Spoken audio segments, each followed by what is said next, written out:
Conversations podcast. I'm your host, Elle. And guess what, guys? We're back. Well, we're back every month now because some of us are still working on our schedules. But I didn't want to start the new month of August without a new episode. And I'm hoping in the next few months I can record a little bit more, especially because October is coming and that is pretty much my favorite month out of the whole year. It should be September, right? Because that's my birthday. But no, it's October. Fun fact, actually, I was supposed to be born in October, but I was just so excited for life. I came a whole month early. But I have quite the creepy episode today for you all. We're going to be talking about two different stories that have hit the internet over the last few years. One you might have heard of was all over Reddit back in like 2017. And as of recently, apparently, there's been a lot of commotion around it because people think this specific story was made up. I mean, it was popular enough that there was a movie made last year, which I had no idea about. Apparently, it flopped, so that's unfortunate. But this specific story, we're going to go ahead and jump right into it, was based on a Twitter thread created by a former writer for BuzzFeed called Adam Ellis. And he went on to write about this haunting in his home or apartment for a few months back in 2017. And the haunting was apparently the spirit of a small boy, which he named Dear David. And so this started back in August, went all the way through December, and there's so many pictures and little notes and all this that he shared with his followers at the time. The photos are still online, and I will definitely see about adding those into our YouTube version of this recording. Always check the YouTube version because usually I only upload the recording of everything in all platforms, but YouTube usually gets a little bit more content. So always make sure to subscribe to our YouTube channel.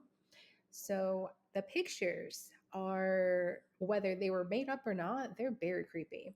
So we're going to go ahead and give you a few different of the notations he took when this haunting was taking place. There's quite a few. So like I said, it started back in 2017. Um, the guy was living in New York. He was a cartoonist, worked for BuzzFeed, and he starts basically writing all these little events going on in his apartment. Now, he claims that this spirit was trying to harm him and initially came into his dreams. That's how he first saw him. He said the child's spirit had a misshapen head, and in the dream, looks like he could only ask the spirit two questions. And if he added a third question, he would harm the person who asked it. Very odd. So Adam shares photos and videos of unexplained occurrences in his apartment, objects moving on their own, his cats acting strangely, and even eerie Polaroids that seem to show a dark figure. So when there's, I feel, little animals involved, right? I have dogs. They always have that sense of something unnatural or just doesn't feel right. Like I feel like they've always been very well, it could just be they hear everything, right? They have really good sense of hearing too. But for the most part, like these type of creatures can actually alert you of something. So can children actually. Children are very perceptible. I feel like we all are to a certain point. We just kind of lose it, right? So of course they had a lot of people who were following his threads who were saying, he's making all this up, for attention or for entertainment purposes. But Adam claimed that all these claims were real. Like he was seeing the spirit was haunting him, was causing him just psychological trauma, apparently, with all the stress and the sleep deprivation that was causing him. Now, one can say that because he was already sleep deprived and it seemed like he was going through something maybe in his personal life and the anxiety involved, this could have triggered, this whole episode where he was maybe seeing things, right?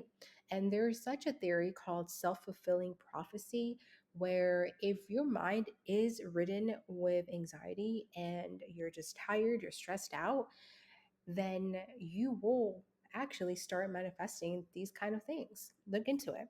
It's very interesting what our minds can do. Our mind is a powerful thing, which is why I might have touched on this, a while back. People kind of look the other way sometimes when talking about manifestation. I myself sometimes say it in a very jokingly way, but honestly, our minds are that powerful that we could make something happen out of nothing. So keep that in mind next time you're feeling down. Just change your perspective. So, with the photos that Adam has shared, right, over the course of those months, you'll see that what he is describing is exactly what these photos are capturing. So, whether he had someone edit these really, really well or they're real, very creepy photos, you do see what seems to be the shape of a child, and his head, half of his head is like missing or warped, or something is off with the photo. So very creepy stuff. So moving forward, he basically just stops writing about him sometime in December, and everybody's like, "Hey, what happened? What is he okay?" He ends up coming back like months later, is my understanding, and he still claims that this is all real. He never made anything up, which it's been what, like 2017, like 7 years at this point. And like I said, they did make a movie about it, which you could probably find on Amazon. Amazon always has those almost like straight to VHS back in the day, right? That those movies are just like little budget ones. They're kind of fun to watch here and there. There's a few that I watched on there that are actually pretty okay. Um, the acting is, but the entertainment value is enough for like a boring evening at home. Again, I'll probably look for it and we'll come back and rate that movie. It doesn't seem like it did very well. It just depends on who you give, I feel, the idea to. If you're a really good writer or like a really good, um, in this case, he did a whole thread of this for months. It just depends on who took over the project, and if the actors were semi good, probably would have been a really good movie. I mean, there's actually one that I always recommend called Lights Out. So before Lights Out came, out to theaters, which has some really good actors and actresses in it, actually. It was a short story or short video on YouTube, and you can actually, in the movie, right, the Hollywood movie, there's a there's a scene, I believe, where the original actress from the short is actually featured in the movie, which I thought was really cool. So like I said, I feel like it just depends on who you hire or who takes over a project, because it could either go really well or really bad. Which kind of makes me think, at some point, you all know, like I have two books out, Scary Stories to Keep You Up at Night, volume one and volume two. And I've always thought about making it into an animated short or some kind of like short clips. Like there's many of these series now on Amazon. But it makes me nervous to think like I may give the rights to my story to the wrong people, and then it's a total bust. One of those projects you kind of shelf, and we'll get back to it at some point. But it would be exciting to actually see those stories come to life. So moving on. Our second part here of our episode is going to move on to another story that was found online. And this one, I've actually seen, I feel, a few different versions of it, but it is regarding the Black Eyed Children. So, considered an urban legend. And like I said, this you can find different versions of it depending what country I feel like you're in, because there's some in Mexico, there's some in the States, there's some in the UK. Just really depends, I guess, what you're looking into online. But this story is kind of fascinating just because there's so many different elements of just urban legends and just paranormal encounters, right? One of those being like if you're driving out at night, not to stop for anyone, right? I don't think there's too much hitchhiking nowadays, but if you're someone driving alone at night and just abandoned roads or just back roads, right? Here in Texas, there's a lot of those. Um, Actually, I always have a an issue with Google Maps coming back from Austin a lot, because for whatever reason, it will take me through the highway, right? Getting to Austin, but coming back, it always brings me through these dark, abandoned back roads. And probably like once or twice, I've had to take those roads, and it has been the scariest thing ever. Of course, I'm driving alone because why wouldn't I? Terrible idea. Don't do that. Like, just don't. And so, yeah, Google Maps, man, I'm coming for you. I don't know why you do that to me every time. I more recently started using Waze, but we'll see how that goes because I've heard Waze will also throw you off. So we'll see how that goes. All right, back to the Black Eyed Children. So some of the accounts that I found online were exaggerated, maybe fabricated, and it could just be, like I said, for entertainment purposes. But one thing that's very particular and common is how these children basically they play on your fear or the fact that because they're children, you're going to want to stop and help them. As I would say, someone who doesn't have children, as a human being, you still want to help a child who's maybe upset or crying or seems lost, right? You're not just going to leave them there, or at least you're going to call someone to come out and help them. So it's almost like they play right on the good of a human almost. So they describe these black eyed children as someone who, just depending on the situation, but the stories that I found is basically you're driving on a dark road and you either see them walking alone, they're always hooded, their faces are usually covered, and it just seems like they move out of just one place to another very quickly.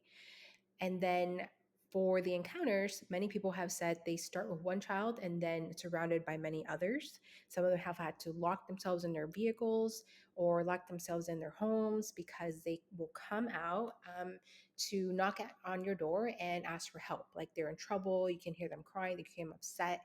And that is what these stories basically are very like similar in, right? Like they seem to be in some kind of trouble and they want you to get out of your home or get out of your car. And that's usually where either these individuals are driving off or they're calling the cops. They're not opening the doors, which good for you. And I'm sure, it depends on what kind of story, you're reading into. Some of the stories say that these are spirit children. Others say they're more like demons, right? Um, it just kind of depends again on what story you fall into. All in all, I feel like children's spirits are, it's sad to think that they're kind of stuck right in between our world and whatever the next stage of life is when you're no longer here. That is very sad. Um, but, I do feel like a lot of this can be fabricated just over the years because it could start as something very innocent and then turn into something very creepy and very dark. So I myself can't say that I've actually encountered either or, which is that's lucky. I hope I never do.